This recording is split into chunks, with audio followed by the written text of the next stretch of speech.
What's going on, guys? It's Zach here, bringing you guys another fantasy football video. And this will be going over the Week 11 Thursday Night Football matchup, and it's a good one. We got the Bengals visiting the Baltimore Ravens. Should be a lot of fun. Really going to be a fun AFC North divisional battle, and obviously it's sort of a must-win game for the Bengals. Not quite being a must-win situation for them at this point, but coming off of a loss at home to the Texans, obviously they're in a situation where they do want to get back on track. And I also think the Ravens think this game's a must-win. They just lost to the Cleveland Browns. Certainly a game they probably feel like they should have won. So I think both these teams are really eager to get into this game. I think it should be a relatively just fun matchup, really close game between two teams that always play each other really tight. So I'll be going position by position, going over which players should and shouldn't be in your fantasy football lineup, sort of going over what I'm expecting to happen in this game and sort of who I would just expect to actually perform at a high level.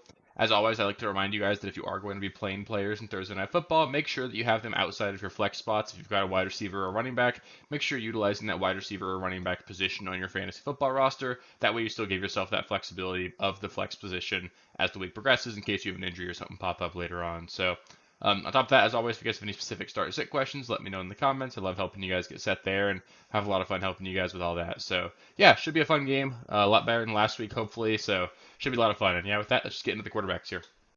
So starting things off with the quarterbacks, I'll start off with Joe Burrow. Obviously, Joe Burrow is a high-end quarterback that I think most people are really going to feel like they do need to start in their fantasy lineups, and it's an extremely tough matchup for the Bengals here. The Ravens are one of, if not the best defenses in the entire NFL, especially against the pass. On top of that, T. Higgins is going to be inactive in this one, which means that obviously this Bengals offense isn't going to be at full strength.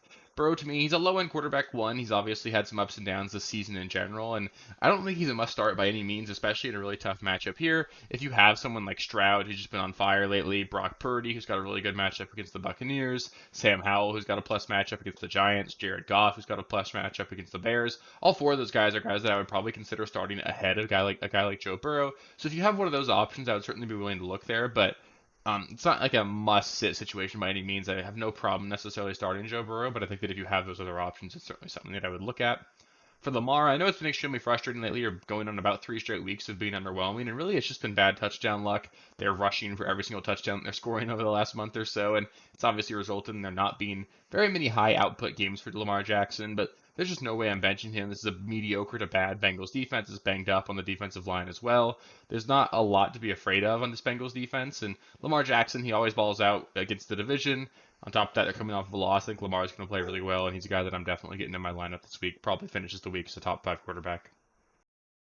Next up at the running back position, I'll start things off with Gus Edwards. He's a low-end running back too for me. Obviously, you're banking on a touchdown for him to pay off, so if you're in a full PPR format, I have no problem benching him. But I get it if you want to stay in the flames. He scored touchdowns in 3 straight weeks now. He's clearly the guy they want to get the ball when they get to the goal line. He's been good in that role. So if you have Gus Edwards, I totally get if you just want to stay in the flames, play him again. But if you're in like a shallower 10-team league, maybe a 10-team full PPR league, I don't think I view Gus Edwards as a must-start by any means.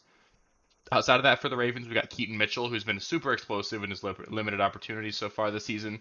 Obviously, we're hoping he gets more and more opportunities as the season progresses, and he's someone that I'm really excited about going forward, but there's just no way I'm putting him in my lineup just yet. I need to see that snap share shift towards him, see him operate as more of like a 50-50 back in line with Gus Edwards, and then I can trust him in my lineup. But until then, I'm just having him on my bench and hoping that he emerges as like a Devon A. Chan light going forward. And then for the Bengals, Joe Mixon, he's a solid running back too. He's obviously going to get all of the work in this Bengals backfield, a good player. Just the issue here is it's a really tough defense against Baltimore. I don't expect the Bengals to put up like a gaudy stat line. I don't think it'll be a game where the Bengals drop more than 30 points. You're probably looking at like a, I don't know, 24 to 17 game in this one. So I don't think Joe Mixon is a super great play, but I don't really see myself benching him either. So he's probably in your lineups regardless. Just don't expect a week winning performance out of him. At the wide receiver position for the Bengals, it's pretty easy. Jamar Chase is a top five receiver pretty much any week. There's really not much to say. Obviously, the matchup is relatively difficult against the Baltimore Ravens. It's a little bit scary there. So this probably isn't the week that he finishes as like the wide receiver one overall in the week. I wouldn't expect one of those signature 200-yard, two-touchdown performances out of Chase this week. But obviously, he's a must start every single week. He's obviously got the potential to go off like that, even against a tough matchup like this. So Jamar Chase is in your lineup for sure. Tyler Boyd, he's probably a solid wide receiver three option or a flex option here. A guy that if you're in like a 12 team or 14 team league, you'd certainly consider playing, but by no means a player that I'm like trying to get into my lineup or force in there, especially in shallower leagues.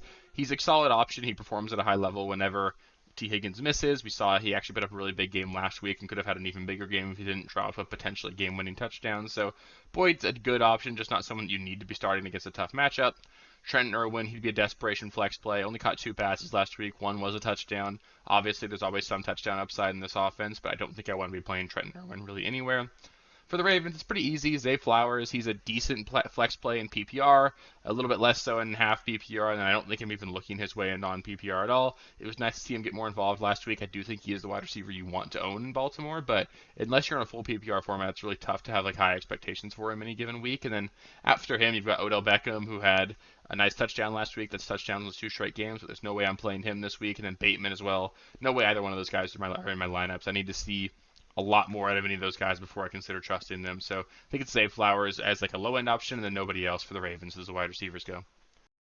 And then finally, we've got the tight end position. I'll start things off with Mark Andrews. You got to fire him up everywhere. He's always just dominated the Bengals whenever they've played. He probably finishes this week as the tight end 1 or 2. You need to get him in your lineups. He's a guy that I'm super excited about this week. The Bengals give up points to tight ends at 31%. At a 31% higher rate than any other or than the average opponent, meaning the tight ends on average score about 31% more points against the Bengals. It's really a plus matchup for them. Mark Andrews is in line for a big week, and I think he'll bounce back big from last week. So make sure Andrews is in your lineup. There's nothing to really talk about there. And then for the Bengals, Irv Smith and Tanner Hudson. We saw Tanner Hudson be a little bit more involved last week. Got like 5 passes in the first quarter, and then sort of cooled down. I kind of like both them as like cute little players here, but it's just not anything that I would consider playing here. It's a really tough matchup. The Baltimore Ravens don't give up points to the opposing tight ends, and even with T. Higgins out, I just can't trust any Bengal tight end this week. So that'll do it for the Thursday Night Football Primer. Up next, Saturday morning, you guys will get my start and sit video where I'll go over every single other matchup this week and sort of go, again, player by player, telling you guys which guys should and shouldn't be in your lineups and what I'm expecting out of each player this week. So make sure you get access to that video. Just all you got to do is be subscribed. That way you'll help me help you. Make sure you won't miss anything. And then Sunday morning as well, there will be a live stream. I'll be traveling a little bit for the Thanksgiving weekend, but I should be able to do a quick live stream as well Sunday morning. So should be a lot of fun. As always, if you guys want to make sure that you can access it all, just make sure you're subscribed to the channel. We're just over 930 subscribers right now, and I'd love to hit 1,000 by the end of the NFL season. That's about 10 per week going forward. So if we can get there, it'd be a huge boost for me, which would be super exciting and super cool. So I really appreciate you guys taking all the time to watch these videos. I hope you're finding them helpful. Should be a fun Thursday night game tonight and should kick off week 11 here. And then let's get going strong in this last month before we get into the fantasy playoffs. So thanks for watching. And as always, I'll catch you next time. Thanks. Bye.